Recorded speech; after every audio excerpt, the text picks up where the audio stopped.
The MMA world just exploded. After the controversial UFC 321 eye poke that left Tom Aspinall unable to continue, chaos has erupted across the fight community. Critics called him soft. Fighters accused him of quitting. And now, Tom Aspinall has had enough. Late Friday, he fired back at Ciryl Gane with brutal memes, Halloween jabs, and one post that sent fans into meltdown. But that's not all. Alex Pereira has weighed in with a chilling take. Herb Dean just dropped breaking details about new eye poke rules, and Anthony Smith has changed his tune after major backlash. This isn't just drama, it's a heavyweight civil war. Because when the biggest men in the UFC start throwing shots outside the cage, no one comes out clean. UFC 321 was supposed to be a celebration of skill, power, and pride, but instead, it turned into one of the most chaotic nights in recent heavyweight memory. In the main event, Tom Aspinall and Ciryl Gane were on the verge of delivering a classic until a single, devastating moment brought everything crashing down. A sharp, accidental eye poke stopped the fight cold. The crowd gasped. The commentary booth froze. And within seconds, the internet was on fire. What should have been a clean contest became a storm of controversy. Some fans accused Aspinall of exaggerating. Others defended him, pointing to the replay showing Gane's finger clearly making contact. Within hours, social media erupted, memes, debates, fighter reactions. Suddenly, everyone had a take. The UFC's most promising heavyweight was being doubted by the very audience that once crowned him the next big thing. The night after UFC 321, Anthony Smith and Chael Sonnen sat down on their show, Good Guy, Bad Guy. What started as casual post-fight talk quickly turned into one of the most polarizing conversations of the year. Smith, speaking from the perspective of a battle-tested veteran, dropped the line that ignited a wildfire: "Sometimes, you just have to fight with one eye." He referenced his own brutal experience in Singapore, where he had finished a fight despite limited vision. To him, it wasn't an insult, it was a reflection of what the sport demands. But the internet didn't hear nuance. They heard judgment. Within minutes, clips of Smith's comment were plastered across social media with captions calling him heartless, jealous, or bitter. Fans accused him of disrespecting Aspinall, a fellow warrior who, they argued, had every right to stop fighting after such a severe poke. Smith's DMs flooded with hate. Fighters chimed in, some agreeing that toughness defines champions, others calling his words reckless and outdated. Even journalists joined in, twisting the debate into clickbait headlines. Suddenly, a comment about resilience turned into a character indictment.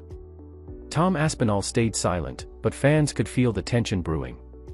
The UFC community was split, old school grit versus modern caution. And for Anthony Smith, the pressure to respond only grew louder. He had sparked something bigger than he imagined. By the time he returned to his own podcast days later, the backlash had reached boiling point, and Smith knew he had to set the record straight. When Anthony Smith finally addressed the controversy on his on-paper podcast, he sounded less like a fighter defending his ego, and more like a man trying to be understood. He began calmly, acknowledging that people had twisted his words. "Find me one clip," he said, "where I ever said Tom Aspinall was faking." "You won't, because I never did." He explained that his original comment wasn't meant to attack Tom, but to highlight the brutal truth of fighting, that sometimes, athletes push through things they shouldn't. What hurt Smith most wasn't the criticism, it was the accusation that he'd questioned Tom's integrity. He doubled down on his respect for Aspinall, saying, "I've been there. I know what it's like when the crowd turns. But I never once said he quit." Still, Smith admitted that one moment might have fired people up, when he predicted the media narrative that Tom would be labeled a quitter. He wasn't endorsing it, he said, he was warning it would happen. And he was right. The online commentary mirrored his prediction almost word for word.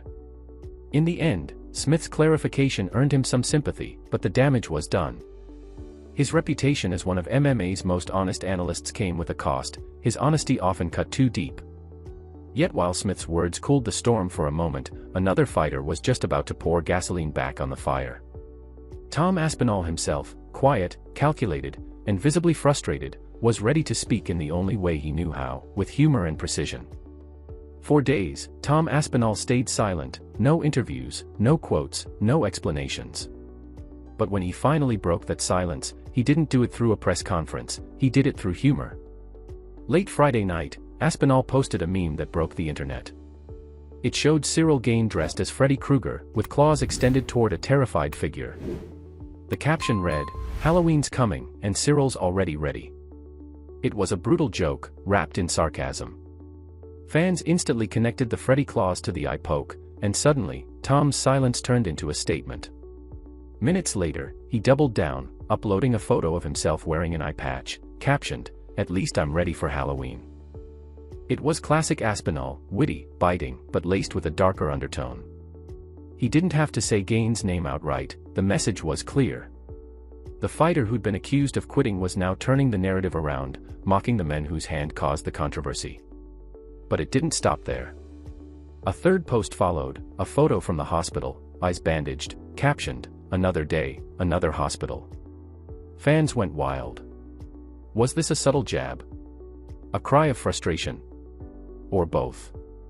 Within hours, all 3 posts disappeared. Deleted. But the screenshots had already gone viral.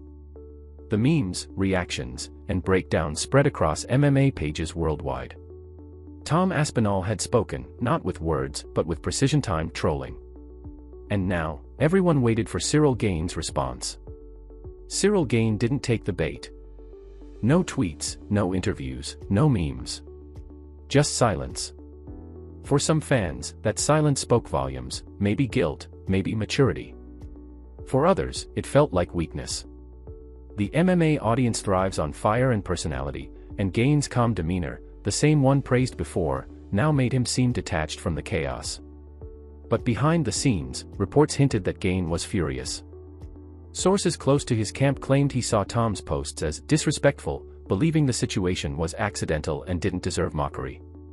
Yet, he refused to fan the flames publicly. Meanwhile, the internet had already chosen sides.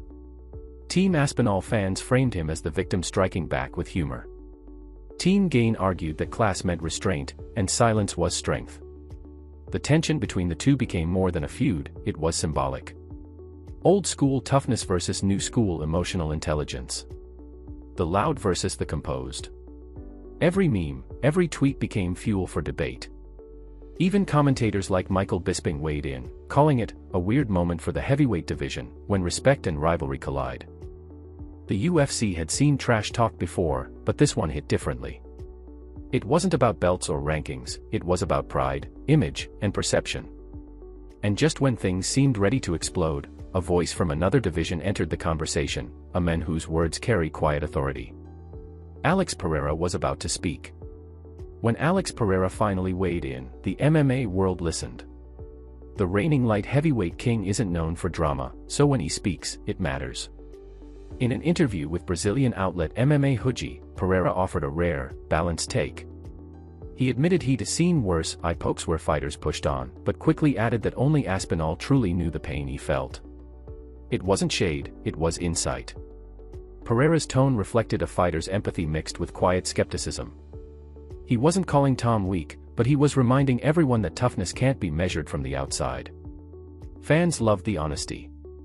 Others noticed the subtle edge, the kind of comment that stirs reflection without causing war.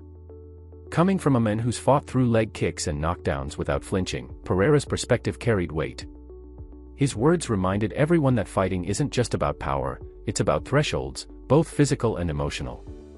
But while Pereira spoke calmly, another figure prepared to change the conversation entirely. Herb Dean, the man standing closest to every fight-ending moment, had news that could alter the rules forever. Referee Herb Dean has seen it all: blood, chaos, and controversy. But when he spoke about UFC's next steps regarding eye pokes, fans knew this was different. In an interview with Helen Yee, Dean confirmed a closed-door meeting was scheduled for November 4th, with something big on the table. It painted a darker side of MMA, one the UFC could no longer ignore. Eye pokes weren't just accidents, sometimes they were strategy. Dean's words turned the controversy into a catalyst. And for Tom Aspinall, that meant his pain might rewrite the rulebook. Just when the dust seemed to settle, Walter Walker, brother of Johnny Walker, threw gasoline on the flames. In an interview with Inside Fighting, the Brazilian heavyweight didn't hold back. "Tom made us heavyweights look bad," he said flatly. "We're supposed to be gladiators. One poke, 5 minutes, and he stops. That's not what warriors do. It was a ruthless statement, one that reignited the debate about toughness in modern MMA. Walker doubled down, recalling how he once fought through a broken leg, insisting that real fighters don't quit, even if it means dying in the cage. His words split the community again. Some applauded his warrior spirit, others called it reckless bravado. What happens next? Maybe a rematch. Maybe a rule change. Maybe both. But one thing's certain, this wasn't just an eye poke. It was an awakening. Because sometimes, in the fight game, the blows you don't throw echo the loudest. And Tom Aspinall's silence turned out to be the loudest sound in MMA this year.